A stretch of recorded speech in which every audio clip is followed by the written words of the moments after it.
A ver, la religión en Japón es como un auténtico rompecabezas. Si cogemos a los creyentes de sus dos fes principales y los sumamos, el resultado es que hay más creyentes que habitantes en todo el país. Pero, ¿cómo puede ser eso posible? Vamos a intentar entenderlo. Y es que esta pregunta, que parece súper sencilla, en realidad nos mete de lleno en una paradoja muy curiosa. Una paradoja que es a la vez matemática y cultural, y que es la clave para entender la espiritualidad japonesa. Y aquí está el quid de la cuestión. Por un lado, las estadísticas oficiales nos dicen que los sintoístas son casi el 70% y los budistas un poco menos. La suma supera de largo el 100%. Pero es que por otro lado, si se pregunta directamente, más del 60% de los japoneses dice que no tienen ninguna religión. ¿Pero esto qué es? ¿Cómo pueden ser ciertas las dos cosas al mismo tiempo? Bueno, para resolver este misterio vamos a hacer un pequeño recorrido. Primero, veremos ese paisaje religioso tan paradójico. Después, nos meteremos con el sintoísmo y el budismo. Luego, veremos cómo se fusionaron, su historia y, con suerte, al final desvelaremos el enigma. Venga, pues vamos a meternos de lleno en esta contradicción, a ver qué pasa realmente con esas cifras y la realidad del día a día. Y aquí está la primera gran pista, la clave de todo el asunto. Solemos pensar en la religión como algo en lo que se cree, ¿verdad? Una doctrina, un solo camino. Pero en Japón la cosa es diferente. Allí, a menudo, la religión es más como una caja de herramientas culturales, algo que se hace, no tanto algo que se es. Se trata más de participar en rituales que de firmar un contrato de fe exclusiva. Empecemos por el principio, por la espiritualidad que nació allí mismo, en el propio Japón, el sintoísmo. El sintoísmo, que significa literalmente el camino de los dioses o de los kami, es el alma espiritual de Japón. Es una creencia antiquísima, de antes de que hubiera registros escritos. Y todo gira precisamente en torno a los kami. ¿Y qué son los kami? Pues de todo. Pueden ser dioses, pero también espíritus que están en la naturaleza, en una montaña, en un árbol viejo, hasta en una roca o el sonido de una cascada. Y ojo, porque aquí no hay un libro sagrado tipo la Biblia o el Corán, tampoco hay un fundador como Jesús o Mahoma, es algo mucho más orgánico.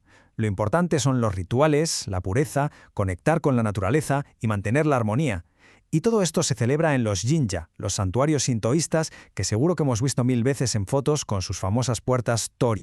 Vale, ese es un pilar. Ahora vamos con el otro gran protagonista de esta historia, el budismo.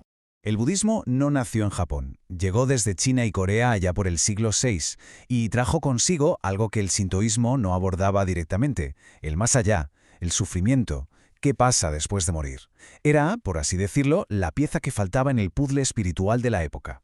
Los lugares de culto del budismo son los templos, los tera, y es muy común ver en ellos estatuas de Buda, y también cementerios, porque el budismo se encargó sobre todo de los ritos funerarios y del culto a los antepasados. De hecho, muchísimas casas japonesas tienen un pequeño altar budista en casa, un butsudan. Entonces, ¿cómo se distinguen? Pues es bastante fácil, la verdad. Si vemos una puerta tori, normalmente de color rojo vermellón, estamos en un santuario sintoísta, un jinja. Ahí se celebra la vida, los nacimientos, las bodas. Si lo que vemos son estatuas de Buda, entonces estamos en un templo budista, un tera, y este lugar se asocia más con el final de la vida, con los funerales. Uno para los comienzos, otro para los finales. Así de práctico. Y aquí es donde la historia se pone realmente interesante. En lugar de pelearse, de competir por ver quién se quedaba con los fieles, el sintoísmo y el budismo hicieron las paces. Bueno, más que eso, se fusionaron de una manera única. Hay un dicho popular japonés que lo resume todo de maravilla. Nacen sintoístas y mueren budistas. Es que no se puede explicar mejor. Es puro pragmatismo espiritual. Vamos a ver cómo funciona esto en la práctica. Nace un bebé y se le lleva a un santuario sintoísta para presentarlo a los kami. Llega una boda, pues la ceremonia puede ser sintoísta o incluso cristiana, que se ha puesto de moda culturalmente. Pero, ¿y un funeral? Ah, ahí la cosa cambia. Casi el 90% de los funerales en Japón siguen el rito budista. Cada cosa en su momento y en su lugar. Y esta es la segunda gran pista para resolver nuestro enigma. Este sincretismo, esta mezcla, significa que muchísimos japoneses están afiliados a la vez a un santuario sintoísta local, son Ujiko, y a un templo budista familiar, son Danka, a los dos a la vez. ¿Se va viendo ya por dónde van los tiros con esas cifras que no cuadraban? Claro, esta convivencia tan armónica no pareció por arte de magia. Para entenderla bien hay que echar un vistazo rápido a la historia, porque el poder ha tenido mucho que ver.